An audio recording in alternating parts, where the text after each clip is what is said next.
शुरू करें आईएएस का सफर एपेक्स आईएएस के साथ। एपेक्स आईएएस में आपका स्वागत है। तो जैसे कि मैंने कहा था कि मैं सीरीज़ लेकर चलूँगा हिंदी लिटरेचर की। हिंदी लिटरेचर मेरा टारगेट रहेगा कि सितंबर एंड तक या फिर अक्टूबर के 10 तारीख के पहले पहले इसको पूरा कंप्लीट कर देंगे। फिर अक्टूबर एंड तक हम इस आंसर राइटिंग करेंगे। जीएस की भी मैं आपको चलो मैं जिसका इंग्लिश मीडियम है उसका तो ठीक है, बाकी हालांकि उसमें भी हिंदी मीडियम में भी क्वेश्चन दूंगा, लेकिन मोस्ट फोकस रहेगा कि आपको ऑप्शनल में अच्छे से करवा दूँ। लेकिन बेशर्त यह है कि मैंने पहले भी कहा है कि आप जो भी टारगेट दिया जा रहा है उसको कंप्लीट कीजिएगा। आप नहीं करोगे कंप्लीट तो फिर मतलब नहीं। मैंने सेलेक्टिव सोच के दिया कि भाई कुछ सेलेक्टिव आया था, नहीं यानी सीरियस है। बाकी मैं मेंटरशिप भी दे रहा हूँ अलग से, तो मैं उसमें मेरे पास इतना स्ट्रेंथ मैं नहीं कर सकता, इतना लोड ले नहीं सकता, तो मैंने कहा इनको कुछ अच्छी चीज़ें दे सकता हूँ मेरे एफर्ट, तो ये बात है। तो आप कीजिएगा और वीडियो को कम से कम लाइक कमेंट तो कीजिए। यूँ कमेंट करेंगे तो आपको थोड़ा मोटिवेशन मिलेगा इसमें। यूँ तो ये बताओ, आज हमारा जो टॉपिक है वो मलिक मोहम्मद जायसी है। दूसरा प्रॉपर आपको पूरा देखोगे तो समझ आएगा। धीरे धीरे जो नोट्स का जो लेवल है ना वो मैंने आगे ऐसे ही स्टेप में रखा है कि ताकि आपको लगे कि हाँ पहले इसमें रखा है, फिर आने वाले टाइम में धीरे धीरे जो नोट्स है वो मैंने तो बहुत कंसाइज लिखे हुए हैं, तो आपको समझ नहीं आएंगे वीडियो के बिना, तो इसको देखें। और मैं आपको साथ में पूरा पढ़ा रहा हूँ एक समरी की तरह, यूपीएससी पर्सपेक्टिव से पढ़ा भी रहा हूँ। एक ही वीडियो में आपका ऑलमोस्ट कवर हो रहा है कि आपको क्या लिखना है, इतनी ज़रूरत है यूँ। तो देखो अब जो है मलिक मोहम्मद जायसी और ये जो उन्होंने पद्मावत लिखा था उनके बारे में, तो आपको पता होगा कि मेरी वैसे रायबरेली में इनका जन्म कहते कि हुआ था। तो मलिक मोहम्मद जायसी जो है उनका लगभग मानते हैं कि इनका जो टाइम पीरियड था ना, इनका जो टाइम पीरियड था वो 1477 से लेके यहाँ तक था 42 तक। शेरशाह सूरी जो थे उनके टाइम पीरियड में आप मान सकते हो, ये उनके टाइम पीरियड में थे। भक्ति काल के जो निर्गुण काव्य धारा है उनके प्रेमाश्री जो काव्य धारा थी शाखा थी, उसके अंदर जो ये कहते हैं कि महत्वपूर्ण हस्ताक्षर थे। दूसरा, ये उत्तर प्रदेश में इनको नाम जायसी क्यों कहा जाता है कि एक जायस नाम के स्थान पर ये रहते थे, तो इनके कारण इनको जायसी कहा जाने लगा कि ये जायस एक स्थान है वहाँ रहते थे, तो इनको जायसी भी कहते हैं। शेरशाह सूरी के समकालीन थे। ये मैंने फैक्ट इसलिए बढ़ा रहा हूँ कि आपको थोड़ा बहुत इतना पता होना चाहिए कि हाँ जायसी के बारे में कि भाई जायसी किसके टाइम में थे, क्यों, ठीक है। इनकी जो महत्वपूर्ण जो रचना है जिसको प्रबंध काव्य महाकाव्य के रूप में हम कहते हैं कि एक, तो वो जो है वो पद्मावत इनकी उपलब्धि। अब मैं आपको एक चीज़ बता देता हूँ कि जैसे आपने देखा हो पद्मावती मूवी बनी थी, तो वो पद्मावती जो मूवी थी ना वो एक्चुअली उसमें तो उन्होंने गलत क्या किया था कि इन्होंने स्टोरी तो उनको उठानी थी ये, लेकिन उनका मिक्सचर कर दिया था। एक जालौर, राजस्थान का जालौर डिस्ट्रिक्ट है, वहाँ का एक पद्मनाभ ग्रंथ है, तो पद्मनाभ की स्टोरी जो अलाउद्दीन खिलजी की बेटी जो थी फिरोजा, उनका जो वो प्रेम करती थी, वहाँ के जालौर के जो प्रिंसेस थे वीरमदेव चौहान, उनसे प्रेम करती थी। तो वो कहावत भी है राजस्थान में, कहते हैं कि मामो लाजे भाटिया कुल लाजे चौहान जग में परण उत्तर गणित पश्चिम हो गए भाण। यानी कि भाई वो जो स्टोरी इन्होंने लव स्टोरी को इधर करके तोड़ मरोड़ के दोनों का कंपेरिजन करने की कोशिश की, वहाँ से तथ्य उठाए वहाँ से तथ्य उठाए, तो वो थोड़ा इसमें इशू हुआ था, तो विरोध हुआ था। जबकि इन्होंने जायसी ने जो एक साहित्य के रूप में लिखी थी पद्मावत, वो अलग, वो पद्मनी की कहानी है। जैसे वो तथ्यात्मक रूप में भी काफ़ी हद तक सही है, स्टोरिया भी काफ़ी सही है, लेकिन ये स्टोरी गलत है कि जैसे इतिहास में अमीर खुसरो को देख लो, कर्नल टॉड को देख लो, जितने भी इतिहासकार हुए उन्होंने बताया कि ऐसा कोई पर्पज़ नहीं था। अलाउद्दीन को चित्तौड़ जीतने का कारण ये था कि वो बीच में गुजरात और मालवा जाने के रास्ते के बीच में पड़ता था चित्तौड़, तो वहाँ से जाने नहीं देते, तो टैक्स लेते थे, तो उनका मेन पर्पज़ ये था। ये तो एक जायसी जी के लिखने के बाद ये बनी है, धारणाएं बनी, फिल्म बनी के पद्मावती के लिए उन्होंने युद्ध किया, लेकिन ऐसा ना तो कभी खुसरो साथ में रहते न जिक्र किया, तो यहाँ तक हो गई। ये इनकी मुख्य रचना है। दूसरी है अखरावट और आखिरी कलाम, ये भी इनकी महत्वपूर्ण रचना है। पद्मावत जो है वो मान सकते हैं 1540 की ईस्वी में है, ठेठ अवधि भाषा में। ठेठ अवधि का क्या मतलब हुआ? ठेठ अवधि मतलब जो ग्रामीण लेवल की जो लोकल भाषा है अवधि, कहीं ना कहीं उससे घुल मिलती भाषाएं जो है ना, उसको कहेंगे ठेठ अवधि में लिखा हुआ है। ये प्रेमाख्यान प्रबंध काव्य, यानी प्रेम से प्रबंध काव्य। प्रबंध काव्य क्या होता है वो भी मैंने अपने नोट्स में लिखा हुआ है कि भाई जिसमें चित्रात्मकता हो, जिसमें एक लयबद्धता हो, एक कंटिन्यूटी स्टेप बाय स्टेप चलती हो, उसको कहते हैं मतलब पूरा एकदम, तो उसे प्रबंध काव्य कहते हैं। इसकी शैली जो है वो कौन सी शैली? भारतीय कथा परंपरा की शैली है, ठीक है। और ये मसनवी शैली का, उसके साथ मसनवी जो फारसी जो शैली थे ना, जो सूफी संत यूज करते थे, उनका दोनों का समन्वय भी इसको कहा जाता है। राजा जो हुए थे चित्तौड़ के रत्न सिंह जो राजा थे, वो ये तथ्यात्मक रूप से भी सही है। सिंगली द्वीप यानी श्रीलंका जो थी, श्रीलंका की राजकुमारी थी पद्मावती। पद्मावती के इनके प्रेम कहानी को इन्होंने पिरोया है हमारे अंदर। अब देखो सिलेबस में क्या चीज़ दी हुई है, सिलेबस में ये तो है, लेकिन इनके व्याख्या खंड में ये नहीं है। सिलेबस के 2 पार्ट है हमारे, आपको ध्यान रखो, क्वेश्चन 2 टाइप से आ सकते हैं। ऐसा नहीं है कि सिर्फ ये हमारे नागमती पढ़ते तो वो आएगा। देखो अगर क्वेश्चन बन सकता है तो वो पद्मावती, इस पूरे पद्मावती ग्रंथ से भी बन सकता है। जायसी की जो कलात्मकता है उससे क्वेश्चन बन सकता है, ठीक है, वो उससे पूछ सकता है।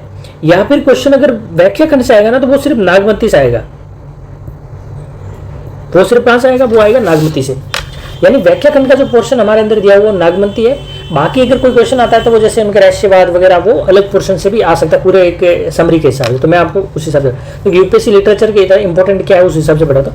अब पद्मावत की जो मूल संवेदना क्या है हमें पढ़ना है। यूपीएससी में इतना ही ध्यान रखना है कि आप अगर कोई पेपर लिख रहे हो ना, आप अगर पेपर लिख रहे हो तो इसका मतलब ये नहीं है कि आपने बहुत सारी बुक पढ़ने की जरूरत है, वो सब में वही मिलता है, भ्रमित हो जाओगे। ऐसा कोई करने की कोई जरूरत ही नहीं है भाई। आपके पास टाइम ही इतना है, आपके पास 7-8 मिनट मैक्सिमम टाइम है, उसमें आप क्या ही लिखोगे। उसमें 150 वर्ड में लिखना है। अभी 150 वर्ड में इतना ही चीज लिखनी है, आप पूरा ब्रह्मांड तो नहीं डाल सकते ना उसके अंदर।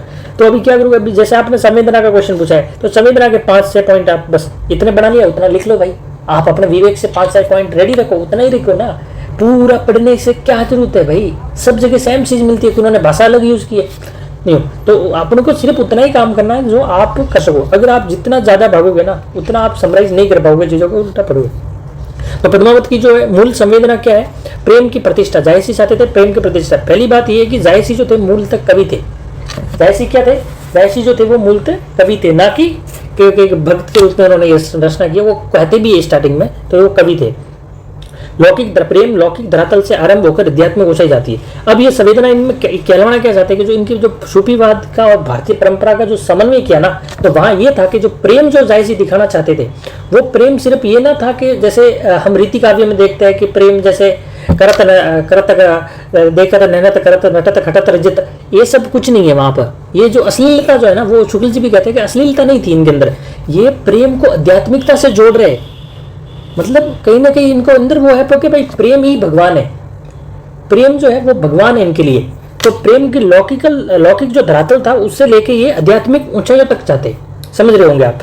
सूफियों की भाषा में इश्क मजाजी से इश्क हकीकी, मतलब जहां आप ग्राउंड यानी आप जमीन से हो फिर आसमान की तरफ सफर कर रहे हो, आप पहले इंसान हो फिर आत्मा हो फिर परमात्मा में विलीन हो रहे हो। तो वो इश्क मजाजी से इश्क हकीकी की तरफ की यात्रा जो है वो प्रेम की प्रतिष्ठा कहते हैं, कि वो उच्च लेवल की प्रतिष्ठा। तो ये उनकी मूल संवेदना है कि भाई चाहते थे कि प्रेम क्या चीज़ है, वो आध्यात्मिक है। यानी प्रेम सिर्फ ये नहीं है कि आपने सिर्फ ये वो आप लौकिक जो 1-2 मानवीय प्रेम होता है, प्रेम क्या है वो मतलब एक सिर्फ मिलना जो है वो प्रेम नहीं दिखाना चाहते थे। ये हृदय, तभी तो कहते हैं कि जब जो तोता जो होता है सुहामन, वो उनको सिर्फ पद्मती का वर्णन करता है तो उनको मूर्छित हो जाते हैं। मूर्छित क्यों होंगे भाई, अगर वो सिर्फ लौकिक प्रेम होता तो मूर्छित होने का कोई वाक्य नहीं है, लेकिन वो उसके अंदर खो जाते हैं, अपने आप को उसमें समाहित कर देते तब मूर्छित होते हैं। मानवीय प्रेम की प्रतिष्ठा, जायसी ने धर्म जाति कुल सीमाओं से ऊपर उठकर शुद्ध मानवीय प्रेम को सर्वोपरि माना है। ये पॉइंट ऐसे वर्ड यूज करा करो, अब लिखा करो। जैसे कहते हैं मानुष प्रेम भय वैकुंठी। देखो मैंने क्या कहा, लौकिक है उसको आध्यात्मिक लेंगे, कहा कि भाई इंसानी है उसी में भगवान है। कहने का मतलब ये समझो सीधी सी भाषा में कि जो इंसान है वो अपने आप में, वो उसी में भगवान की खोज करता है। कहते ना कि वो कि कस्तूरी कुंडल बसे मृग ढूंढे वन माए, यानी कस्तूरी जो है वो तो कुंडल अपने अंदर ही चलते, लेकिन वो जो मृग होता है वो उसकी सुगंध में भटकता रहता है। तो जो यही कहना चाहते हैं कि मानुष प्रेम भय वैकुंठी, यानी जो इंसानी प्रेम है लौकिक प्रेम है वो ही आध्यात्मिक लेवल पे पहुंच रहा है। यो तो ये क्या है, मानवीय प्रेम की तो है उच्च पराकाष्ठा है।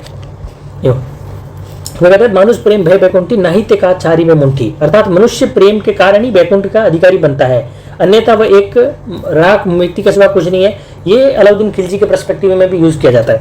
यो ठीक है, तो कि वो मानवीय प्रेम की प्रतिष्ठा को किया कि भाई आप मानवीय प्रतिष्ठा प्रेम आध्यात्मिक लेवल पे होना चाहिए, ना कि आप सिर्फ 1-2 इंसानों का मिलने को प्रेम को। दूसरा इनके अंदर जो है पद्मावत के विरह का महत्व है। विरह प्रेम का संयोग पक्ष जितना आकर्षक है उतना वियोग पक्ष जो है वो मार्मिक है, महत्वपूर्ण है। क्योंकि नागमती जो है ना वो एक रानी नहीं है वहां पे, वो जबकि वो वास्तव में तो रानी है नागमती, लेकिन वो एक सामान्य भारतीय लौकिक परंपरा की एक गांव की एक मध्यवर्गीय परिवार की एक नारी है जो अपने पति दूर है, पति दूर होने के कारण अकेले व्यतीत हो रही है। तो वो एक नारी की मार्मिक पक्ष को उन्होंने दिखाया है। जायसी के लिए वीर प्रेम तपाकर शुद्ध सेना बनाने वाली अग्नि है, मतलब ठीक है, वीरा अग्नि में तपकर साधक जो रत्नसेन है और साध्य जो है वो पद्मती। या आप 2 और तो और निकल गए, साधक यानी तपस्वी यानी लौकिक प्रेम इंसान हो गया, साध्य यानी भगवान की खोज करना। भाई उनका कहने का मतलब तो यही था रहस्यवाद में। तो लौकिक संस्कृति और मानवतावाद, पद्मावत की जो संवेदना है वो भारतीय लौकिक की गहरी छाप है। यानी कहते हैं ये आज भी जो है, आप जैसे हमारे अवधि क्षेत्र में जाओगे, अवध वाले क्षेत्रों में, वहाँ घर घर के कहानियां बनी हुई है। इन हीरा मनसुआ और पद्मवती की घर घर की लौकिक कहानियां। तो जायसी ने क्या किया था कि वो अपने कविता लिखना चाहते थे, अपना रहस्यवाद दिखाना चाहते थे, भगवान की स्तुति करना चाहते थे, मतलब सूफीवाद के तौर पे। तो उन्होंने कहा कि अब ये मैं करूँगा, लेकिन मैं एक कवि हूँ, तो वो जनमानस तक कैसे पहुँचाऊँ। तो उन्होंने कहा जनमानस तक उनको अगर पहुँचाना है तो भारत में रह के भारतीय लोक परंपरा से चित्रों को लेना पड़ेगा और उनको पिरोना पड़ेगा। तो जायसी जी ने यही किया कि जो घर घर की कहानियां चल रही थी उनको उठाया। तो ये नागमती, ये जो पद्मिनी वगैरह, तो घर घर की कहानियां पहले से चली आ रही थी, उनको उठाया और उनको अपनी साहित्य में पिरोया। कल्पना और इतिहास का समन्वय करते हैं। ये कल्पना इतिहास का समन्वय करते ही है, क्योंकि जो कुछ चीजें वो तथ्यात्मक है, क्योंकि राजा रत्न सिंह बिल्कुल तथ्यात्मक चीजें वो थे वहां पे, ठीक है। नागमती रानी भी आती है, ठीक है। ये सब चीज़ें, गोरा बादल के जो प्रसंग है वो भी, गोरा बादल भी थे वहाँ पे। ये राघव चेतन का भी चित्र, वो वास्तविक भी चीज़ें है, ये भी है। अलाउद्दीन खिलजी है, ये सब चीज़ें जो है वो ऐतिहासिक है। तो इतिहास में उन्होंने कल्पना का बड़ा सुंदर समन्वय किया है। मतलब पद्मावत इतिहास और कल्पना का अद्भुत समन्वय उत्कृष्ट का उदाहरण है। अब इसमें रामचंद्र शुक्ल जी क्या कहते हैं? शुक्ल जी कहते हैं कि पद्मावत का पूर्वार्ध जो रत्न सर और पद्मावती का विवाह तक और पूर्ण तक काल्पनिक है। मतलब ये कहते हैं कि जो रतन सर और पद्मावती का जो विवाह हो रहा है ना, वो जो सिंगली द्वीप जाते हैं, वहाँ समुद्र में आते तक वो नाव खो जाना है वापस, ठीक है, वहाँ पूरी पहाड़ की चढ़ाई करना, मूर्छित हो जाना, ठीक है, मानसरोवर खंड का व्याख्या, ये जितनी चीजें ये कह रहे हैं कि शुक्ल जी ये काल्पनिक चीजें। अब और जो उत्तरार्ध यानी जो अलाउद्दीन खिलजी का चित्तौड़ पे आक्रमण करना 1303 में, ठीक है, तो ये जो चीजें वो ऐतिहासिक है, ये रियल घटना है। तो ऐतिहास और कल्पना का जो है वो समन्वय किया है। जैसे पात्र अलाउद्दीन खिलजी, रतन सेन, चित्तौड़ का किला, ये सब पात्र घटना, अलाउद्दीन खिलजी का आक्रमण, ये सब ऐतिहासिक घटना है। काल्पनिक तो हिरणमन तोता जो है ये गुरु का प्रतीक के लिए रूप में लिया है इन्होंने। ये गुरु है ना, कि रास्ता दिखाना है। गुरु सुहाजो पंथ दिखावा कहते भी है, गुरु सुहाजो पंथ दिखावा। नागमती का वियोग गया, राघव चेतन चैतान के रूप में चित्रण करना, स्थान सिंगली द्वीप का अलौकिक वर्णन करना, ये सब क्या कल्पना का इन्होंने। अब साहित्य को रूप में कोई दिखाना है ना, किसी चीज को एक सुंदर तरीके से प्रस्तुत करना है, तो ऐतिहासिक तथ्यों पे नहीं हो सकता, सीधी बात है। उसको साहित्य में जोड़ेंगे तो साहित्य में जोड़ने के लिए कुछ पंक्तियां जोड़नी पड़ेगी, कुछ घटाना पड़ेगा, ऐड करना पड़ेगा, तभी वो पिरोया जा सकता है। पद्मावती के सौंदर्य का वर्णन और रतन सिंह योगी बनकर सिंगली द्वीप जाना, शिव मंदिर में रतन सिंह और पद्मावती की भेंट होना, ये सब घटनाएं जो है वो काल्पनिक है। मैंने देखो इस स्टाफ से लिया है कि फिर वापस आपको ये समझ में आया कि संवेदना पक्ष में है क्या चीज है, कल्पना और समन्वय में क्या है। देखो जायसी का उद्देश्य इतिहास लिखना नहीं था, बल्कि एक अध्यात्म प्रेम कथा कहना था। इनको अध्यात्म प्रेम करना था, मैंने आगे बताया। तो उसके लिए तो उनको करना पड़ेगा प्रेम और कल्पना का कुशल प्रयोग करके उन्होंने अपनी सूफी साधना पद्धति को कथा में पिरोया है। और पद्मावत कल्पना की प्रधानता और इतिहास कौन है इसमें, ये सीधी बात है। इतिहास जो है वो तो कौन है, कल्पना इसमें सबसे ज्यादा है। अब नागमती का वियोग खंड, जैसे वीर वेदना का, ये हमारे अंदर व्याख्या के रूप में आता है। अलग क्वेश्चन भी आ सकता है, लेकिन व्याख्या का खंड जो है सिर्फ नागमती खंड है। नागमती खंड जो है वो हिंदी साहित्य में वीर वर्णन की मील का पत्र माना जाता है। वीर वर्णन के लिए सबसे अच्छा माना जाता है वो यही है, मील का पत्र कहते हैं इसको, कि भाई बहुत खतरनाक वीर वर्णन है किसी का है, तो वो है नागमती का। इसमें अगर मूल संवेदना देखें तो एक साधारण भारतीय गृहिणी के वीरवहता की अभिव्यक्ति हुई है। आपको अगर कोई क्वेश्चन आता है ना कि भाई वीरवर्ती नागमती के बारे में सरित नागमती का चित्रण कीजिए, तो आप ऐसे पॉइंट लिखोगे कि भाई नागमती को दिखाने का पर्पज क्या था। नागमती को दिखाने का पर्पज एक तो ये हो सकता है कि मध्यकालीन नारी, क्योंकि मध्यकालीन नारी, क्योंकि रतन सेन के पास तो कहीं ना कहीं विकल्प है पद्मावती, लेकिन वो जो है वो वीर में तड़प रही है क्योंकि उनके पास कोई विकल्प नहीं है। ये मध्यकालीन नारी की जो है वो व्यवस्था थी, एक तो ये चीज हो गई। दूसरी, वो साधारण भारतीय गृहिणी है, वो रानी है वास्तव में, लेकिन उसको साधारण भारतीय गृहिणी की तरह दिखाया। क्यों दिखाया गृहिणी की तरह? क्योंकि जो जायसी जी एक घर घर में जोड़ना चाहते थे। जैसे जो पाठक पढ़ता है ना या जो सुनता है उसको महसूस हो कि हाँ ये हमसे जुड़ाव है। अगर उनको दिखाया कि रानी वो महल वो दिखाया तो जुड़ाव महसूस होगा? नहीं होगा। ये तो इसलिए उन्होंने ये चीजों को दिखाया। वो नागमती कोई रानी नहीं बल्कि एक सामान्य पत्नी के रूप में प्रस्तुत की गई है, जिसका सर्वोच्च उसका पति है, उसका विरह लौकिक और अत्यंत स्वाभाविक है, जो जैसे जनरल में दिखाना चाहते थे। दूसरा, और उसको सतीत्व भी तो दिखाते हैं ना नागमती का, क्योंकि वो इतने पति दूर है लेकिन वो सिर्फ अपने पति की तरफ ही एकत्व है। तो ये भी चीज दिखाई, ये भी भारतीय संस्कृति को दिखाने की एक परंपरा है कि भारतीय संस्कृति के अंदर जो है पति का महत्व, पति पत्नी का जो संबंध वो कितना होता था। पत्नी जो होती थी वो एकत्व की भावना, पतिव्रता की भावना कितनी होती थी। 12 मासा वर्णन, ये इनकी बहुत विशेषता बड़ी। 12 मासा का वर्णन यानी कि पूरे 12 महीने से का वर्णन किया जा रहा है, एक एक महीने में बताया जा रहा है क्या है। जायसी ने नागमती के वीर को वर्ष के 12 महीने तक प्रकृति चक्र के जोड़कर प्रस्तुत किया है। हर महीने का बदलता प्राकृतिक परिवेश उसके दुख और गहरा कर देता था। जैसे आषाढ़ का अगर हम देखें तो सड़ा आषाढ़ गगन घन जागा, साहा बिरह दुंद बदल बाजा, यानी आषाढ़ के महीने में जो कितना खतरनाक माहौल बनता है बारिश वजह, वो इतना एकदम धीरे, उसके लिए और पीड़ा जो है वो असहनीय हो गई नागमती के लिए। क्यों? देखो जैसे बादल एकदम गरज रहे खतरनाक, और वीरे जो है वो एकदम खतरनाक, जैसे युद्ध में सेना कैसे जाती है, घर घर घर आवाजें आती है, रथ घोड़े, तो उस तरह उसका विरह जो है और ज्यादा होने लगा। प्रकृति के साथ भी नागमती का जब वियोग खंड देखेंगे ना, तो प्रकृति को भी आप देखना, उनमें जो है विरह के अंदर जो है पशु पक्षी भी शामिल है, प्रकृति भी शामिल है, हवा भी शामिल है, जब कहा भौरा का काग, तो सब प्रकृति का तादात्म्य जो है उन्होंने नागमती दुख इतना गहरा है कि वो सृष्टि के कण कण में अपने प्रिय का पता पूछती है। जैसे पूछे पीयूष के हु संदेशड़ा है भोरा है काग, सो धनी बिरह जमुई तई धुआं हम लाग। यानी उनको भाई पति को जब मिले तो कह देना कि भाई कौआ को पूछती है कि आप हम काले इसीलिए हुए कि आपकी पत्नी जो आपको वीरे में तड़प तड़प कर उनकी वो मृत्यु होने के बाद उनकी राख हमें लग गई है, इसीलिए हमारा रंग काला हो गया है। ये देखो कितना मार्मिक वर्णन है, कितना मार्मिक वर्णन।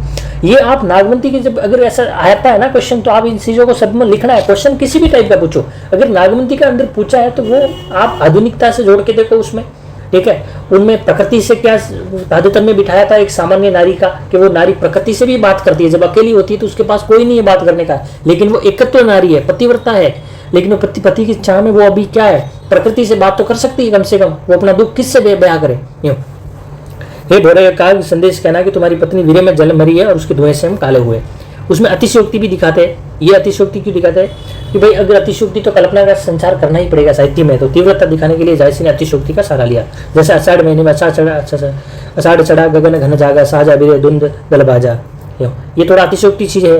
दूसरा प्रेम पक्ष और अध्यात्म। अब जायसी का जो है प्रेम पक्ष और अध्यात्म, देखो मैं आपको चीजें ये कह रहा हूँ ना कि मैंने अब ये चीजें जो प्रेम पक्ष अध्यात्म चीजें ये पॉइंट बता रहा हूँ ना, आप अपने विवेक से 2-4 पॉइंट ऐड करके भी लिखोगे ना, तो मैं कह रहा हूँ अब आपका विवेक यूज करने की जरूरत है।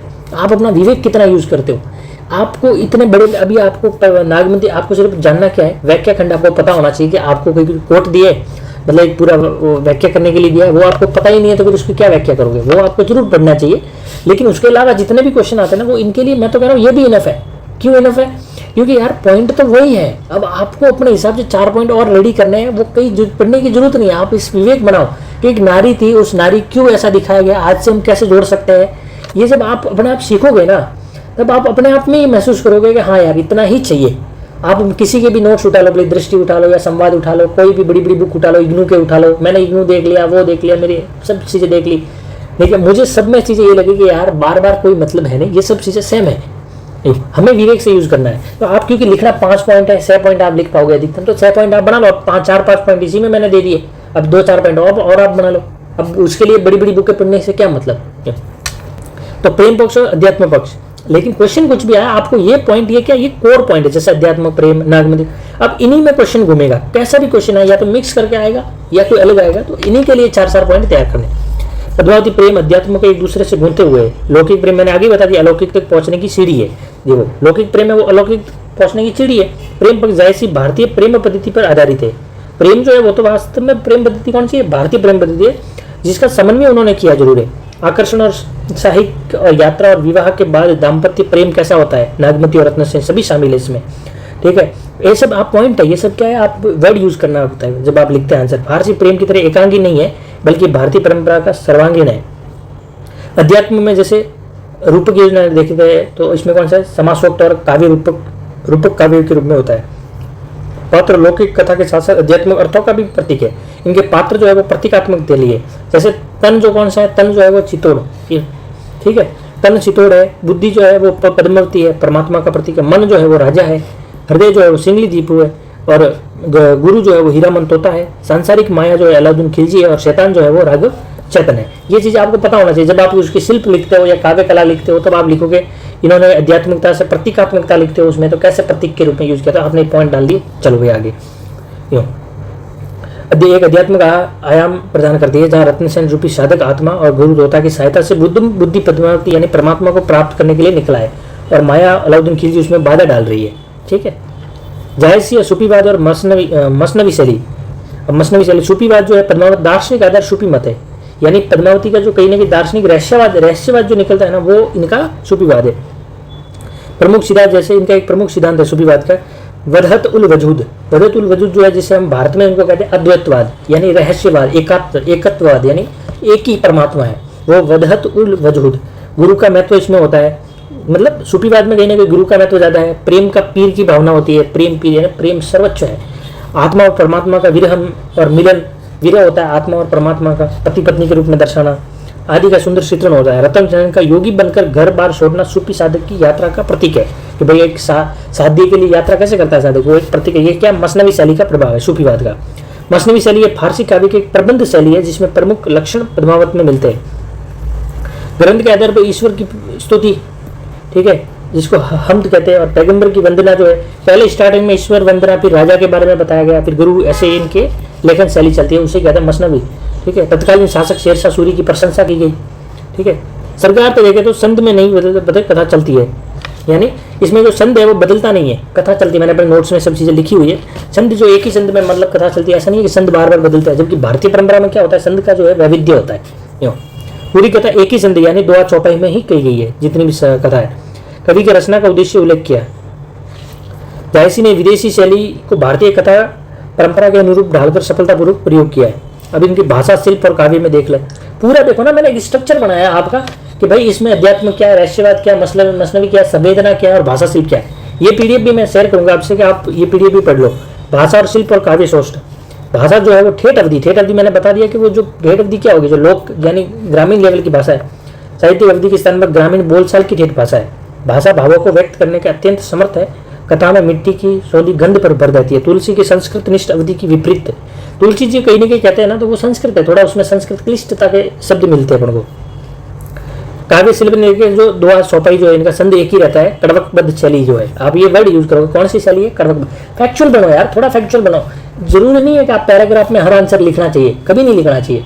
जहाँ जरूरत है point two point bullet point डालोगे। इसमें अभी पूछ लिया कि कौन सा है, दुआ चौपाई लिखे, इसमें क्या लिखोगे, दुआ चौपाई का आध्यात्मिकता, धात्विकता, क्लिष्टता, दृष्टिगोचर होती है। इतना लिखने की क्या जरूरत है भाई। कि संत कौन सा है, जो आपने पॉइंट बना चार पॉइंट बना, संत दुआ चौपाई में एक चलती है, कौन सी चली है, कड़वकबद्ध चली है, ये लिखी। फिर उसके बाद आप उसको एक्सप्लेन कर दो, बस लिखना है, लेकिन पॉइंट वाइज लिखो ना। ये जिसमें ये होता है कि 7 चौपाई होती है और उसके बाद एक दुआ होता है। यानी जैसे नागमती वियोग खंड पढ़ोगे तो 7 तो चौपाई आएगी, उसके बाद फिर दुआ आएगा। यूँ पहले 7 चौपाई आएगी, फिर दुआ आएगा। अलंकार देखे तो जायसी का प्रयास प्रयोग मतलब भावों का साथ सह जाते हैं, जैसे उपमा, रूपक, उत्प्रेक्ष जो है, विशेषकर जैसे इनके ये जो उपमा तो देते ही है, तो उपमा रहेंगे। अतिशोक्ति अलंकार हो गया, रूपक अलंकार, उत्प्रेक्ष। मैं आपके लिए एक दिन में क्लास लेके आऊँगा कि जो हमारे हिंदी साहित्य में अलंकारों की समस्या आपके समाप्त हो जाए, आप यूज भी कर पाओगे। ये अतिशोक्ति जो इनके प्रिय अलंकार थे। उत्प्रेक्षा का जो उदाहरण अगर हम देखें ना, तो आप ये लिख सकते हो कि महु कला शशि भान कला सोहल सो बनी, ये उदाहरण आप लिख सकते हो। ठीक है, फिर बिंब और प्रतीक के रूप में जायसी ने ग्रामीण जीवन से बिंब उठाए थे। जैसे प्रथम सीधे और सरल जो है कथा में गूढ़ अर्थ प्रदान करते हो, जैसे कमल, चंद्रमा, दीपक, पतंगा जो है, ये जो है वो प्रतीक के रूप में ये भी उठाए। बिंब जो से पता है। अब बिंब क्या होता है मैं थोड़ा बता दूं। बिंब ये चीज़ है कि आप कोई चीज़ पढ़ रहे हो ना, तो आपके मन के अंदर वो चित्र बन रहा है। ओह अच्छा, जैसे वो वहाँ खड़ा है, हाँ यूँ, तो वो आपके मन में एकदम चित्र बन रहा है कोई चीज़ को। जैसे मानसरोवर खंड का जो व्याख्या चलती है ना, तो उसमें लगता है कि अच्छा हाँ यहाँ पर एक बड़ा मंदिर होगा, ऐसा, तो उसे कहता है बिंब। ये महाकाव्य, प्रबंध काव्य। अब महाकाव्य के पक्ष में कोई तर्क देता है कि जो उदात्त कथा वस्तु होना चाहिए, महान जैसे उदात्त, उसका उद्देश्य जो है उदात्त होना चाहिए, ठीक है, विस्तृत होना चाहिए। महान भाव की प्रतिष्ठा नहीं, उद्देश्य जो है वो उसका पूरा महान होना चाहिए। नायक जो होता है वो धीरोदत्त होना चाहिए। धीरोदत्त मतलब शक्तिशाली भी हो, पेशेंस भी हो, नैतिक भी हो, ऐसा नायक होना चाहिए। ठीक है, रचनाकार का आकार में जो रचना है जो विस्तृत होनी चाहिए। ठीक है, इसमें कई खंड भी होते हैं।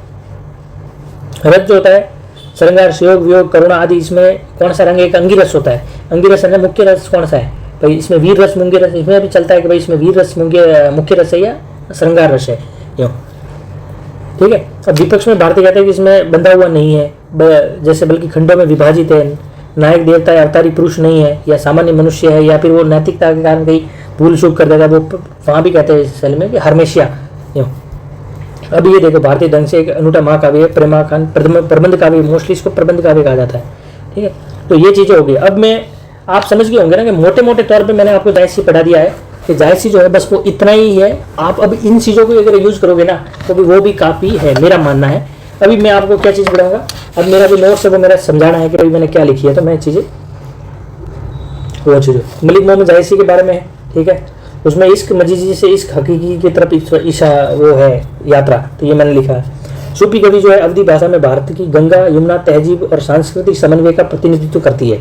सूफी जो कवि थे वो उन्होंने ये जाना कि इनकी रचनाएं कौन सी है, हमने आगे पढ़ लिया, पद्मावत होगी, ठीक है, जो अवधी की महाकाव्य या जिसमें आधा इतिहास आधा कल्पना है।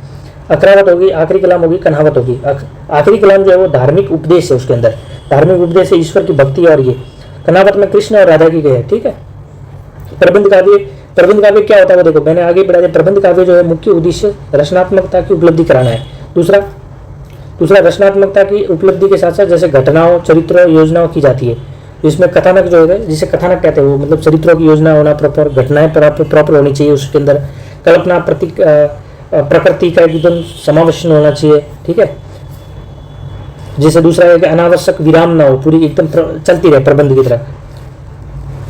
पद्मावत के अंदर कितने खंड है? 57 खंड है, ये ध्यान रखना, 57 खंड है।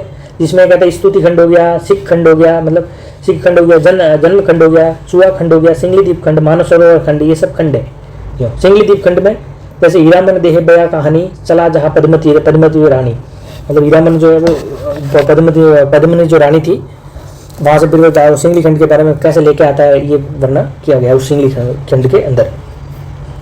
अब इसमें देखो मैंने अलग अलग देखो नोट्स की मैं एक बार बताओ कि मैंने ये चीज़ें एक साथ नहीं लिखी है कभी, ये एक लंबे समय से लिखी है। तो कुछ चीज़ें मैंने यहाँ लिखी हुई है, कुछ चीज़ें यहाँ भी लिखी हुई है। जैसे ट्रेजिडी को त्रासदी कहते हैं, ये ध्यान रखना। जैसे मुक्तिबोध हम कभी पढ़ेंगे ना तो वो ट्रेजिडी, ये जैसे मुक्तिबोध, असाध्य वीणा, ये जो बाद में जो आते हैं ना कभी, वो ट्रेजिडी। जैसे मुक्तिबोध फैंटेसी है तो फैंटेसी के अंदर की ट्रेजिडी बताते हैं।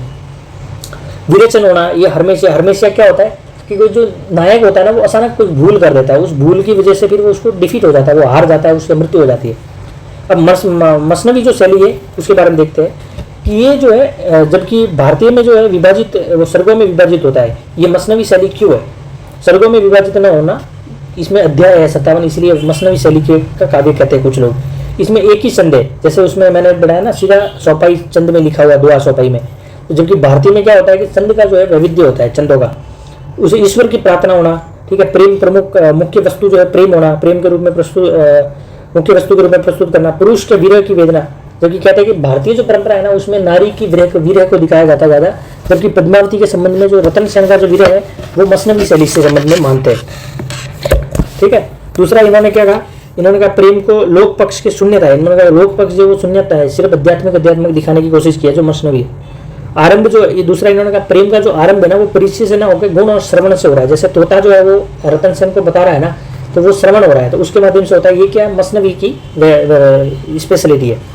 जबकि इसमें गणपति चंद्र जो गुप्त जी है ना, इन्होंने जब वो कहते हैं कि व्याख्या करते हैं तो इन्होंने शुक्ल जी, ये जो मसनवी शैली की जो व्याख्या की है ना, ये शुक्ल जी के मत है। शुक्ल जी के मत का खंडन करते हैं गणपति चंद्र। वो क्या कहते हैं कि 57 अध्याय जो है ये विभक्त है, चौपाई और दुआ भी है।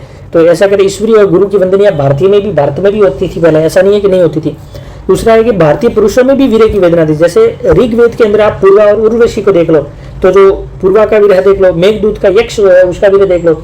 ये तो आपने सुना होगा, अमल धवलगिरी की शिखरों पर, वो तो आपने सुना ही होगा तब। तो अमल गिरी प्रियवर कब तक सोए थे, कालिदास सस बदलाना, रोया यक्ष की तुम रोए थे। तो ये कहते हैं कि जो यक्ष है उसकी पीड़ा मेघदूत में। लोक निरपेक्ष प्रेम की परंपरा, यानी लोक निरपेक्ष महाभारत में दिखाया नल दंपति, वो भी इस टाइप का ही दिखाया है, ठीक है। और ऋग्वेद की उर्वशी देखा, जैसे 9वीं सदी में आचार्य रुद्रट जो है वो ये कहता है कि नायक के प्राप्ति हेतु नायक को संघर्ष करना चाहिए। ये हमारे पहले आचार्य ने भी कहा है, तो ऐसा नहीं है कि सिर्फ मसनवी है, ये भारतीय परंपरा से भी जुड़ा हुआ है। ये किसने कहा है? गणपति चंद्र ने। दूसरा अभी हमारे रचना इनकी होगी पद्मावती की त्रासदी, वही है ट्रेजेडी। त्रासदी क्यों है कि इनको त्रासदी इसलिए माना है कि जो ये ये पहली बात त्रासदी की किसने थी, ये मैटर करता है। ये की थी विजयदेव नारायण शाही जो है ना, शाही जी ने ये कहा था कि ये एक त्रासदी रचना है। त्रासदी क्यों है कि नागमती और ये जो पद्मावती है ये सती हो जाती है, मतलब इनकी मृत्यु हो जाती है, तो सती हो रही है, तो ये त्रासदी है। नायक की मृत्यु हो जाना, रतन सेन युद्ध में मृत्यु हो जाती है, ठीक है। वो दूसरा तत्कालीन तानाशाही समाज जो है अलाउद्दीन खिलजी, ये भी एक त्रासदी की ये पीड़ा दे रहे थे, ठीक है। दूसरी ये क्या है, इसमें हरमेशिया क्या हो गया, हरमेशिया भी दिखता है। क्यों दिखता है? क्योंकि रतन सेन है उनको खाने पे इनवाइट करता है, फिर उनको भूल कर साथ चले जाता है, बात करता करता है, और वो गलती से वो मतलब उनको जानबूझ के अरेस्ट कर लेते हैं। तो ये एक हरमेशिया गलती कर दी इन्होंने, इसके कारण उनको मृत्यु तक के रास्ते पर जाना पड़ा, ठीक है। विजयदेव नारायण शाही ने इसको एशिया की पहली ट्रेजेडी कहा था, एशिया की पहली ट्रेजेडी का विजयदेव शाही ने। अब आचार्य रामचंद्र शुक्ल क्या कहते हैं, ऐसे ऐसे कथन जो है ना, आप अपने जो आंसर लिखते हैं ना तो कथन यूज किया कीजिए। जैसे सामंती समाज का कृत्रिम प्रलाप नहीं है, बल्कि ये प्राचीन हिंदू सभ्यता का पतिव्रत नारी का केंद्रन है। मतलब ये शुक्ल जी ये कहते हैं कि ये कोई ऐसा नहीं है कि सामंती समाज में कोई वो नारी है, वो विलासिता, भोग, काम, भावना की ऐसी कोई प्रेम है। ये जो एक पतिव्रता नारी का प्रेम है, ये दिखा, ये बोलते हैं कि जो नागवंती के बारे में। अब पद्मावत के ठेठ अवधि के बारे में, अब जैसे लोक जीवन में ठेठ अवधि शब्दों की योजना, अब ये ऐसे ऐसे कथन यूज कराओ, ठीक है। डॉक्टर परमानंद श्रीवास्तव कहते हैं कि जो लोक जीवन के ठेठ शब्दों को पूंजी जो है वो जायसी के पास है। ये कौन कहते हैं? परमानंद श्रीवास्तव कहते हैं।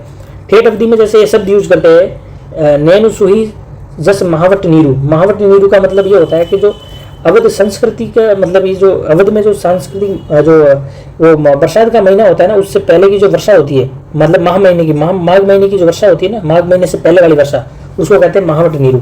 एक दबंगरा जो मौसम की पहली बरसात के लिए यूज किया जाना वर्ड है, उसको दबंगरा कहते हैं। दूसरी जायसी का अवधि जो है वो ठेठ होते हुए भी व्याकरण के रूप में थोड़ी इसमें क्या है, असफल है। मतलब चिन्ह का, कहा चिन्ह का सफल प्रयोग मतलब पूरी तरीके कर नहीं पाते, ये ध्यान रखना, ये नहीं कर पाते। इनमें व्याकरण रूपी दोष है। जैसे क्या दोष है? जैसे बीजू लाजाना, जैसे पुल्लिंग की तरफ यूज हुआ है, स्त्रीलिंग के हुआ है। रावण का जो अर्थ है ये रमण के लिए यूज करते हैं। ये जबकि पाठक पढ़ेगा तो उसको लगेगा कि रावण तो रावण है, लेकिन ये रमण की तरह यूज करते हैं। जैसे डिनर जो है, अब ठेठ अवधि शब्द कौन से है? जैसे एक डिनर हुए। अब मैं आपको ये बता दूं कि मैंने जो है ना, ये दृष्टि आईएएस से एग्जाम्पल ना के बराबर लिए या फिर नहीं लिए। मैंने जो एग्जाम्पल लिया ना, क्योंकि उसमें थोड़ी भिन्नता होनी चाहिए, अलग अलग चीजें होना जरूरी है, नहीं तो वो सब सेम लगेगा। डिनर जो है वो मतलब जो दिनकर के लिए यूज किया हुआ है। पहु जो है पृथ्वी, पहुमी पृथ्वी के लिए यूज किया हुआ है, ठीक है। ये सब पहुमी अधिक निकट होती है, मतलब भाषा लोक जीवन के अधिक निकट है। जो नहीं ये फटा सुई अंगूरी न किसे जीव, ठीक है, ये हो गया। अब दूसरा देखते हैं अलंकार। अलंकार में क्या है? एक ध्वनि उत्पन्न कैसे होती है? जैसे बरस महेगा झकोरी में क्या ध्वनि निकलती है, तो ये क्या है? ध्वन्यर्थ व्यंजना अलंकार है, ठीक है। मोरे दुई नयन सुवी न भोरी। शब्द अलंकारों का प्रयोग काफी कम किया, शब्द अलंकारों का प्रयोग कम किया, अर्थ अलंकारों का ज्यादा दिखा है। एक है अनियोक्ति अलंकार, एक है समासोक्ति। अनियोक्ति में कौन सा? जैसे किसी अप्रस्तुत जो अर्थ होता है उसको अगर हमें कहना हो तो उसके लिए यूज होता है वो अनियोक्ति अलंकार होता है। जैसे व्यंग्य के रूप में वगैरह अप्रस्तुत अर्थ है, जो प्रस्तुत नहीं है, डायरेक्ट नहीं है। समासोक्ति जो है वो डायरेक्ट वाच्य अर्थ है, प्रस्तुत अर्थ को कहना हो। शुक्ल जी ने इसको समासोक्ति का, काव्य में समासोक्ति ज्यादा है क्योंकि इसमें अध्यात्म की कथा के लिए मिलते संकेत समासोक्ति है। दूसरा प्रतीक देखे तो गुरु सुआ, ये मैंने आगे पढ़ा दिया। प्रतीक जो है वो जगत, ठीक है, निर्गुण पावा। बिन गुरु सुआ जो पंथ दिखावा, बिन गुरु जगत को निर्गुण पावा, ये सब प्रतीक के रूप में लिए। गुरु सुआ सिंगली दीप तन है, मतलब सॉरी सितोड़ तन है। दृष्टिकोण है जायसी का, देखो दृष्टिकोण क्या था लिखने का? जायसी जो थे वो मूल रूप से तो कवि थे, तो इन्होंने लिखा भी है कि मोहम्मद कवि ये जोरी सुनावा, सुनप सहो पीर प्रेम कर पावा। ये लिखते भी है कि मैं कवि हूं। दूसरा इसमें क्या है? कवि स्थानों पर अनावश्यक विषय खिलजी की दावत, मतलब दूसरा लिखते हैं कि इस काव्य में अनावश्यक चीजें। ये क्या है? जब आप लिखोगे ना इनके शिल्प के बारे में, आएगा कोई क्वेश्चन आएगा नहीं, काव्य कला और शिल्प के बारे में दोष और गुण के बारे में बताए, तो गुण ठेठ अवधि वगैरह से भाषा शिल्प के बारे में, तो आप लिखोगे दोष ये है कि कुछ चीजें अनावश्यक कथन है। जैसे मतलब अलाउद्दीन खिलजी चित्तौड़ में आता है तो उनके लिए भोजन के बारे में वो पूरी लंबी सूची बनाई गई है, वो अनावश्यक वर्णन है पूरा, तो ये चीजें बताइए, ठीक है। पद्मावत 3 रस है, जैसे मोह कौन से? श्रृंगार, करुणा और वीर, ठीक है। पद्मावत में 3 रस जो है वो मैंने, लेकिन अब सबसे अंगिरस की करें तो वीर रस को अंगिरस मानते हैं, ठीक है।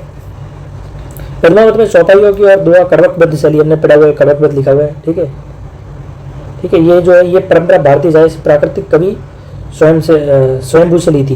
ये जो करवकबद्ध शैली है ना, ये मैंने ये भी लिखा है कि ये हमारे, ये मैं कोई एक बुक पढ़ रहा था तो उसमें लिखा था कि जो जायसी जी है ना, उन्होंने ये करवकबद्ध जो शैली, ये हमारे जो आप आदिकाल पढ़ते हो तो उसमें स्वयंभू आते हैं, ठीक है, पवन चरियू वगैरह जो लिखते हैं ना स्वयंभू, तो उनकी जो है स्वयंभू की ये जो करवकबद्ध शैली थी उससे जायसी प्रभावित थे, ठीक है। तो हमने लगाया जायसी ने 7 चौपाइयों के बाद एक दुआ यूज किया है। नागमती का वीर मध्यकालीन नारी की दास्ता का चित्रण भी है, मैंने भी पढ़ा है। नारी भोग की वस्तु, वीर नागमती और रत्नसेन जो वीर नहीं है, क्योंकि रत्नसेन के पास में विकल्प था। यो दूसरा ये भी है कि वो नारी फिर भी चाहती है कि मैं, मेरा पति जब आए ना तो मैं अपनी राख बिछा दूं ताकि वो पति के लिए रास्ता गर्म ना हो, नरम हो जाए, वो रास्ते में कांटे ना लगे।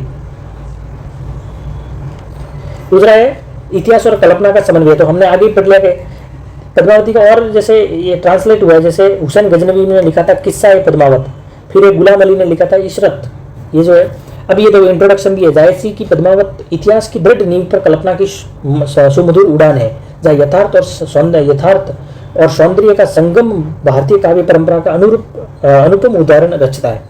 पद्मावत की ऐतिहासिक विश्लेषण दो भाग में, जैसे एक रतन सेन और पद्मावत जो है काल्पनिक प्रेम कथा, फिर लौटना और इतिहास जैसे चित्तौड़ पे आक्रमण वगैरह, ये जो है इतिहास है। इतिहास आधारित रचना अगर मैं अगर बिल्कुल कल्पना नहीं हो तो साहित्य जो तत्व है वो एकदम निर्जीव सी लगेगा, तो करना ही पड़ेगा। इतिहास केवल बहिर्जन का चित्रण प्रस्तुत करता है, जबकि अंतर जगत के लिए बताना हो तो साहित्य जो है वो महत्वपूर्ण है, कल्पना करना जरूरी है उसके लिए। जैसे राघव चेतन निकल जाना, अलाउद्दीन खिलजी का आक्रमण हो गया, गोरा बादल का बलिदान होना, नागमती और जौहर होना, ये इतिहास है। अमीर खुसरो भी बताते हैं, आईन अकबरी में भी लिखा हुआ है, ठीक है, मेवाड़ के ग्रंथों में भी लिखा है और कर्नल टॉड ने भी लिखा है। दूसरा है ये वो वापस कल्पना वगैरह, तो सूफी और कुछ चीज़ें रिपीट इसलिए है कि मैं बताना चाहता हूँ कि कई मैंने यूज़ किया, इसमें भी ये लिखे उसमें भी लिख सकते हैं। सूफी रहस्यवाद धारक थे, जहाँ रहस्यवादिता को जीव आत्मा निरूपण करना चाहते थे और किंतु तात्कालिक लोक जीवन में समझ से परे था। मतलब उनको लिखना तो रहस्यवाद चाहते थे, लेकिन इसलिए क्या करते कि घर की कहानियाँ उठा के उन्होंने अपने रहस्यवाद को अंदर डाल दिया। इसलिए इतिहास में लोक जीवन की कहानियों को धार देते। पद्मिनी और हीरामन सुए की जो कहानियाँ वो घर घर की गाथा है। एक तोते के गुरु रहस्यात्मकता, रतन सेन ऐतिहासिक है, ठीक है। ये चीज़ वही है कि मतलब तोते सिंगली द्वीप जो है अतिशोक्ति कल्पना वर्णन है, कहीं ना कहीं आत्मा परमात्मा के तक पहुँचने का माध्यम। नागमती का नवशिक वर्णन, 12 वर्णन, ये सब रतन सेन से उत्तर का नारित्व, अलाउद्दीन खिलजी का आक्रमण वगैरह के लिए। पद्मावती के लिए सुंदरता के लिए कल्पना है, पद्मावती के लिए युद्ध नहीं किया था अलाउद्दीन ने, ठीक है। वास्तव जो कारण था वो गुजरात के मार्ग में अवरुद्ध पड़ना था, ठीक है। जायसी और रतन, ये मैंने ऑथेंटिक ग्रंथों से चीज़ें काफ़ी चीज़ें लिखी हुई है। जायसी रतन सेन मरना नहीं देना चाहते थे, मतलब ये चाहते थे कि जायसी तो चाहते थे कि रतन सेन जो है वो मरे नहीं, इसे नायक है, जबकि नायक को खलनायक कैसे मार सकता है, तो चाहते नहीं थे, लेकिन इतिहास में तो वो था, तब क्या कर सकते हैं। अब शुक्ल जी क्या कहते हैं, दूसरा ये तनु जारो छारी के कहो कि पवन उड़ाव, मुक्ते मार्ग उड़ी परे कहते धरे जो पाप। ये वही है कि भाई नागमती कहती है कि मेरे पति जो है ना तो उनके रास्ता एकदम सुलभ हो जाए। पीयूष को संदेशड़ा है भोरा है काग। शुक्ल जी कहते हैं कि हमारा अनुमान ये है कि जायसी ने प्रचलित कहानियों को ही लेकर सूक्ष्म ब्यौरा की मनोहर कल्पना करके इस काव्य में सुंदर स्वरूप दिया है। जय शुक्ल जी भी खुद कहते तो आप ऐसा वर्ड यूज करा, मतलब ये जो है ना आप ऐसे कोट यूज करा करो जिनने ऑथेंटिक पर्सन है। दूसरा शुक्ल जी ने व्यंग्य किया कि दुनिया जानती है कि सिंगली द्वीप के लोग जो है वो तमिल सिंगली कैसे काले कुलूटे होते हैं, ये व्यंग्य किया। आप ऐसा यूज ना कर सकते, लेकिन आप इनके पर्सपेक्टिव में यूज कर सकते हो कि इन्होंने कहा है कि भाई वो जो होता है भाई अगर साउथ में है तो वहाँ ट्रॉपिक ऑफ कैंसर से नीचे हो गया, ठीक है, तो मीडिएटर वहाँ जो होता है तो फिर वहाँ तो उसके आसपास के एरिया है तो हॉट एरिया है, तो वहाँ इतना मतलब ठंडे लोग गोरे कैसे हो गए, वो तो काले होने चाहिए, उनका कहने का तात्पर्य है। इनको तो काफ़ी फिर वो आलोचकों ने खंडन भी किया, आलोचना भी किया ऐसे वर्ड की। पद्मावत जो प्रेम का महाकाव्य होते हुए भी एक लोक संस्कृति का दर्पण है। ऐतिहासिक रीति रिवाज और जीवन आस्था कल्पना का समन्वय साकार होती है। ऐतिहासिक धरातल पर होती है। पद्मावत राज्य अन्य वर्ग मतलब राज्य वर्ग की कथा है, किंतु जायसी ने इसको सामान्य लोक जीवन में दिखाया है। मैं बार बार चीज़ें रिपीट भी आपके काफ़ी सार हो गई है। रतन सेन को राजा से योगी बना दिया, लेकिन मैं वर्ड पढ़ा रहा हूँ तो क्योंकि आपको समझ में आ जाए। जैसे कर्ब प्रीति कठिन है राजा, मतलब ये कहते राजा रतन सेन थे, उनको इन्होंने एक लोक जीवन के उतारने के लिए धरातल पे लाने के लिए एक साधक के रूप में बना दिया, योगी बना दिया। कहते हैं कर्ब प्रीति कठिन है राजा। पद्मावती राजकुमारी है, लेकिन उसकी मुख्य चिंता जो है वो एक सामान्य स्त्री की तरह है। वो शिव मंदिर जाती है, मंगल कामना करती है, विवाह के समय हल्दी की रस्म में जो होना, ये सब सामान्य भारतीय लोक परंपरा की तो कथा है। बारात आना, बारात में सखिया दूल्हे को देखने जाना, ये आप लिख सकते हो कि लोक परंपरा से कैसे जुड़ सकती है। पद्मावती आती है, सखिया उसे कहती है जस बीरू देखी उठे पराभात उठ 17 से 23 बीर परात। वही माज, पद्मावती बीरू कहती है वही माज भात दूल्हे सोही वो बारात संग सब कोई। तो ये वर्ड यूज ये कई दृष्टि में नहीं मिलेंगे, मतलब मैं मुख्य रचना से उठाए हुए। जब ससुराल से लड़की विदा होती है तो वो रोना वगैरह वो करती है, उसका दर्द होता है, वो पद्मावती में भी दिखता है। गर्भ नहन आए भर आंसू, ये देखो ये वर्ड लिख लेना, गर्भ नहन भर आए आंसू साढ़े वह सिंगली कैलाशु। नेहर आई का सुख देखा जानू गए होइगा सपने हो लेखा। तोते को उड़ देख कर पद्मती का रोना जो होता है, उड़ी अब सोहुट कहाँ बसा को बंक हो जाऊ सखी सो बाचू, ठीक है, देहू धरती के सरग जा पवन ना पावन तासु, पवन ना पावे तासु। अब मानसरोवर खंड है, उसको प्रकृति के रूप में आप यूज करो प्रकृति चित्रण में, तो ये भी कर सकते हो कि पूरी तरह लोक जीवन को दिखाया है। पनिहारिया जो है वो पानी भरने जा रही है, चित्रण कर दिखाया है, जैसे पानी भरे आवे ही पनिहारी, रूप सुंदर पद्मनी नारी, यानी जितनी नारी है इतनी सुंदर है पद्मनी की तरह।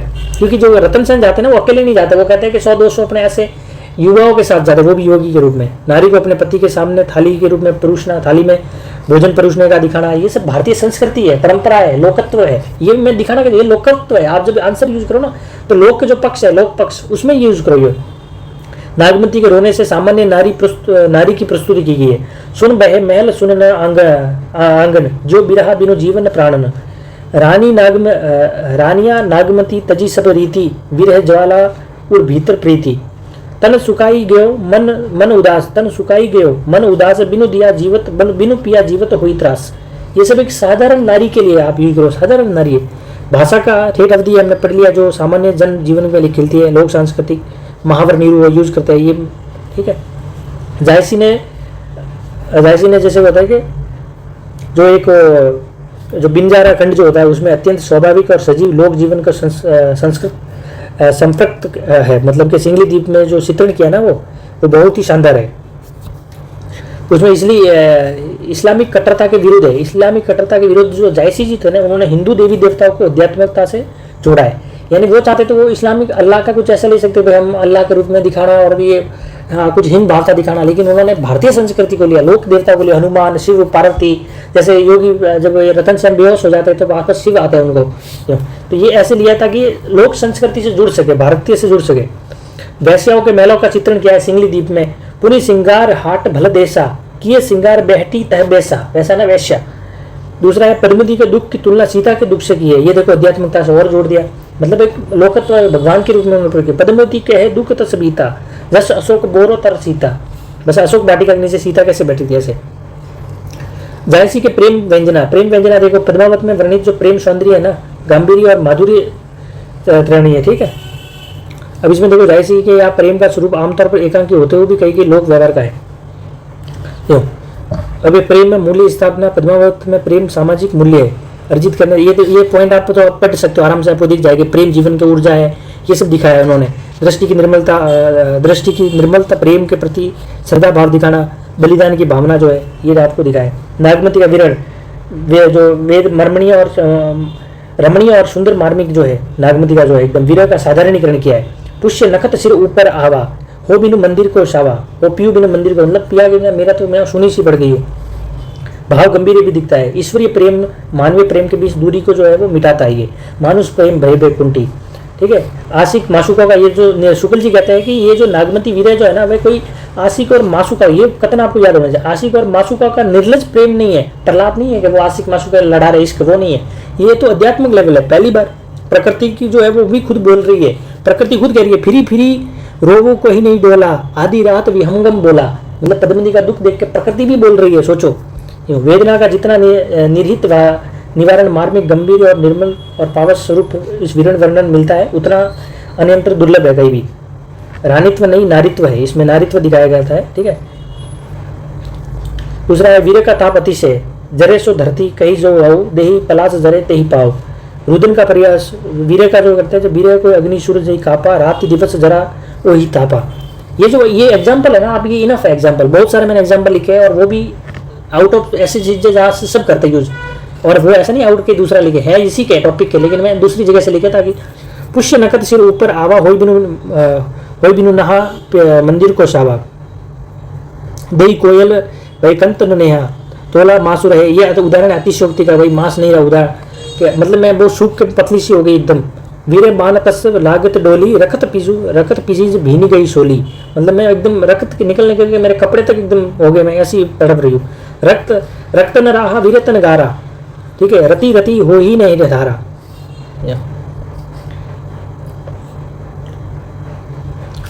ये हो गई। अभी ये बाकी, अभी इसमें कौन सा है, जायसी का प्रेम अध्यात्म का, वो मैंने बताया गिरध में वही है। तन चित्तौर मन राजा की ना, ये सिंगली बुद्धि पद्मनी दीना। ये आपको पता है, ये प्रतीकात्मकता के रूप में भी यूज कर सकते हो। गुरु सुवाद पंथ दिखावा, बिन गुरु जगत को सुना पावा, नागमती ये दुनिया धंधा, बासा सोही नहीं जी है सित बंदा, राघव दूत सोही शैतानु, माया अलाउद्दीन सुल्तानु। और परमात्मा जायसी की ये पूरी वही है वीर की, ये आप अपने हिसाब से कंपैरिजन करना है। मतलब जहाँ मैंने अलग अलग कोई चीज़ दिखी तो 2-4 जगह एग्जांपल दिया वो का वो, तो आप एक में लिख लेना, क्योंकि मेरा जो नोट्स बहुत शॉर्ट है, मेरे लिए आप नोट्स से बाहर कुछ नहीं। अगर आपको नोट्स याद है ना, तो मैं कहता हूँ पद्मती नागमती ये पूरा जो आपका टॉपिक है वो कंप्लीट है। प्रेम पार किनी विधिक गड़ा, सो पे चढ़े शीश दे चढ़ा। ये मतलब प्रेम इतना आसान नहीं है, प्रेम पाने के लिए आप वो आसान, वो कहता है कि वो मैं घर जारी आपना, ये तो कबीर जी भी कहता है ना कि इतना आसान नहीं है। दूसरा ये हो गया मानव प्रेम के ईश्वरीय प्रेम बताना। जैसे ने दुआ प्रेम का स्वरूप आमतौर पर एकांकी होते हुए भी कहीं ना कहीं लोक व्यवहार से संलग्न, शुक्ल जी कहते हैं मानस प्रेम कुंठी, ठीक है। क्षण भंगुरता का भी ये दिखाते हैं, क्षण भंगुरता भी देखो, व्यक्ति खत्म हो जा सकता है लेकिन जो उनके कर्म जो है वो खत्म नहीं होता, ये भी ये जायसी दिखाते हैं। ये अध्यात्मकता की तो बात है, क्यों, इसलिए शरीर भले मर जाता है लेकिन प्रेम नहीं मरता, ये अध्यात्मकता से जोड़ दे। मोहम्मद कभी जोरी सुनावा, सुनो सो पीर प्रेम कर पावा।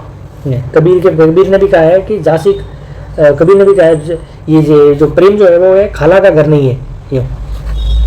तो ये भी उन्होंने कहा है कि मोहम्मद कभी जो जोर सुनावा, सुना प्रेम पीर प्रेम कर पावा। रतन सेन जो है, रतन सेन की शूली पर चढ़ाना, तब तक ये पूरी पद्मिनी का संदेश पाकर रतन सेन जो है मैं वो कहते हैं ना, मरे तो मेरो जियो एक साथ, ऐसा अगर सब संदेशा लिख के भेजती है ना पद्मिनी, जब वो रतन सेन को शूली पर चढ़ाते वहाँ के राजा कि भाई ये हमारी बेटी के लिए आया है वगैरह, तो पद्मिनी ऐसा संदेशा लेकर भेजती है, तो फिर रतन सेन जो है वो कुछ एकदम आराम से मरने को भी तैयार हो जाते हैं। ये आध्यात्मिक लेवल है। प्रेम के व्यक्ति के संबंधी सारी चीज़ें अच्छी लगने लगती है, प्रेमी के अच्छी लगने लगती है। आज भी देखते होंगे कि भाई साहब बाबू सोना उसकी सब तुम्हारा ये फेवरेट है, तुम्हारा ये, तो ये चीज़ें वही है, लेकिन वो आध्यात्मिक लेवल की बात करते हैं, ठीक है। जैसे एकांत नल दंपति, ये जो फारसी प्रेम वगैरह, ये मैंने आगे स्टार्टिंग बढ़ाया वो की वो चीज़ें, ठीक है। जैसे भीम हिडम्बना का वगैरह, ये हमारे भी चीज़ें दिखाई गई है एकांत वाली, ठीक है। पुरुष वीर भी हमारे यक्ष और पूर्वा का दिखाया हुआ है। जायसी और कबीर में फ़र्क क्या है? जायसी मतलब कबीर में भाव साधना की बात है, जैसे कबीर जो है वो अंतर्मुखी की बात करते हैं, जायसी जो है बहिर्मुखी की बात करते हैं। जैसे रवि शशि नखत दीप दोही ज्योति, जैसे ये अंतर्मुखी प्रेम की बात करते हैं वो कबीर करते हैं, वो कहते हैं लाली तेरे लाल की जित ते उत लाल, या फिर तलफे बिनु बालम मोरे, भावुकता की बात करते हैं, ठीक है। मौको का ढूंढे बंधु मौत तेरे पास, ये अंतर्मुखी है कबीर, ठीक है। ये पीयू हृदय में ये जायसी के अंदर भी अंतर्मुखी मिलता है, कबीर के अंदर में मिलता है, लेकिन इनके ज़्यादा किसके अंदर मिलता है वो मैटर है, ज़्यादा कबीर के अंदर अंतर्मुखी है। अब जो फारसी प्रेम के रेसिप है, इसमें रतन साहब पद्मावती के बारे में शुक्ल जी कहते हैं कि नायक का ये आदर्श जो है ना, लैला मजनू या सिर्फ फरहाद आदि उन अरबी और फारसी कहानियों के आदर्श से मिलता जुलता है, जिसमें हड्डी की ठठरी भर, इसमें टांकियों के पहाड़ खोदे डालने वाले आशिक पाए जाते थे। मतलब ये कहता है कि भाई वो पद्मावत का स्वरूप कहीं ना कहीं ऐसा मिलता है फारसी का, जहाँ पर लैला मजनू और शरीर की जो मतलब सीरी और फराज जैसे ऐसे आशिक थे, तो मतलब ठटरियों की हड्डियों के ऐसे मतलब थे तो ऐसे ही, लेकिन वो मतलब शांति को तोड़ के लाने वाले थे, ऐसे प्रेम मिलते वहाँ पर, तो वही इन्होंने भी दिखाया। ये देखो सुंदर अदैत्य रहस्यवाद के सूफी काव्य संस्कृति के बारे में देखें तो सूफी काव्य संस्कृति हिंदी साहित्य में वह धारा है जिसमें प्रेम और आध्यात्मिकता, भक्ति और उसमें एकात्मकता, एकता, सर्जनशीलता भाषा बना दिया है, ठीक है। एकता की सर्वजनी भाषा बना दी है। एक बार ज़्यादा नोट्स क्या अपना पढ़ते हैं ना, तो वो एकदम आवाज़ कंठ जो है वो कंठ ऐसे चला जाता है। सूफी काव्य की जो परंपरा है उसमें हम देखें तो सूफी काव्य में क्या चीज़ों की विशेषता क्या है, जिसमें इसमें अडम्बरों के स्थान पर जो भीतरी तत्व जो है ना उस पर बल दिया, जैसे मनसा वासा कर्मणा पे बल दिया जाता है। दूसरा प्रमात्मा के साथ साथ प्राणी मात्र के प्रति जो है वो अनुराग है। दूसरा गहरा मानवीय मूल्य है। इसमें संप्रदाय न साधनात्मक सीमा से परे है, न वैचारिक उदारता उनके चरित्रों का वैशिष्ट्य है। प्रेम का मूल जो है इनमें, प्रेम जो है वो मूल तत्व है। गुरु का महत्व अधिक है, गुरु स्व है जो पंथ, ये सूफी काव्य की विशेषता है। अब सूफी काव्य की परंपरा में कुछ रचनाएं देख लो, जैसे ये थोड़ी आपको पता होनी चाहिए। अगर सूफी काव्य पे प्रश्न है तो मुल्ला दाऊद जी की रचना जो है चंदा है, जिसको लोहरिका भी कहते हैं, फर्स्ट रचना मानी जाती है। चंदा और लोहरिका की प्रेम कहानी है। तो ये कुतुबन की मृगावती जो है, कंचनपुर की राजकुमारी मृगावती और कंचेर के राजकुमार मनोहर की कहानी है। जायसी पद्मावत चरित्र रेखा राज ठुमरी और चंद्रपुर के राजकुमार प्रीतम की कहानी है। उस्मान की चित्रावली हो गई, ये वापस आप देखना। नंददास की रूप मंजरी, ठीक है। ढोला मारू के राजस्थान में मिलते हुए, ये सब इसी परंपरा के मान सकते हैं हम कुछ। खूब लोक जीवन का वर्णन मिलता है इनमें। भारतीय दर्पण का दर्शन है, त्योहार, संगीत वगैरह भी मिलता है। हिंदू मुस्लिम के झगड़ों को कम किया जा सकता है ऐसी रचनाओं को। देखो उन्होंने हिंदुओं को एक केंद्र स्थान पर रखा। हिंदू घरों में रमती है कहानियाँ, बोलियों और कथाओं में माला बनाई है इन्होंने, बोलियों और कथाओं की माला बनाई है। जायसी ने मुसलमान होकर भी हिंदू शौर्य गाथा करते हैं और वो खिलजी के विरुद्ध में खड़े हैं, जबकि वो मुसलमान थे खुद जायसी, जो कहते हैं हिंदू तुर्क दुर्गा, जबकि ये कहता है कि हिंदू तुर्क दुरेवा नग गाजे मामा अलाउद्दीन खिलजू सुल्तानो। रमणीय भारतीय प्रवेश है, भारतीय प्रवेश भी दिखाते हैं, क्योंकि संस्कृति सजीव चित्रण करते हैं, रीति रिवाज वगैरह दिखाना, क्षत्रिय राजाओं का स्वाभिमान वर्णन करना, रीति काल की सीमाओं का भी हद तक अश्लीलता के प्रवेश करती है। वही यहाँ पर लौकिक और अलौकिक प्रेम है ये भारतीय। व्यथा अपनी सारी मधुर और विरह अपनी सारी मिठास और प्रणय अपने सारे स्थाप्य तत्व, नारी अपनी शर्म भावुकता के साथ इन शब्दों में साकार होकर बोलती है। ये कमल कुल श्रेष्ठ जी कहते हैं। सूफी स्तुति, पहले ईश्वर की वंदना करते हैं, फिर पैगंबर की, फिर गुरु और फिर दुआ और चौपाई से शुरू होती है। ये सूफी काव्य रचना होती है। पद्मावत ऐसी तो रचना है, ठीक है। तो ये आप साई जी कहते हैं ये स्वर, ये विषाद, ये स्तुति हुई तड़प एक ऐसे कवि हो की है जिसे वो कहते हैं मजाज और मजीज और हकीकत दोनों सही है। ये कौन कहते हैं? साई जी कहते हैं। तो ये मेरे नोट्स हो गए। आपका भी टारगेट ये है, जो मैंने जितने नोट्स ये जो है ना आप लिखोगे अपने हिसाब से लिखना है और आपको ग्रुप में सेंड करना। मैं उस दिन भी बता दिया, पहले बता रहा हूँ, क्योंकि मैं ये चाहता हूँ कि आपको भी, आप जब लिखोगे ना तो आप स्ट्रक्चर बन जाएगा आपका, अपने हिसाब से बन जाएगा। और ये जो नोट्स है ना, आप कोई भी क्वेश्चन आए हो, अब पद्मावत जायसी से ये इनफ है, मैं लिख के देता हूँ कि कोई भी क्वेश्चन आएगा आप कहोगे मुझे कंटेंट नहीं मिल रहा, इन्हीं जो शॉर्ट नोट्स है इससे मैं आंसर बताकर लिख के बता दूंगा। इन्हीं के जो एग्जाम्पल यूज करूंगा, इन्हीं के पॉइंट यूज करूंगा। 100% कहीं से बाहर से नहीं आएगा, लिख के ले लो। मैं अपनी ऑन कैमरा कह रहा हूँ, लिख के ले लो। ये इनफ है नोट्स आप, लेकिन आप अपने हिसाब से इनको करना है, आप करो। और आपको आज या कल क्वेश्चन मिल जाएंगे, वो आपको लिखने, ठीक है, और उनको लिख के सेंड करना है। और शेयर करो, वीडियो को सब्सक्राइब करो जरूर यार। आप जब कनेक्ट करोगे तभी थोड़ा मोटिवेशन मिलेगा करने।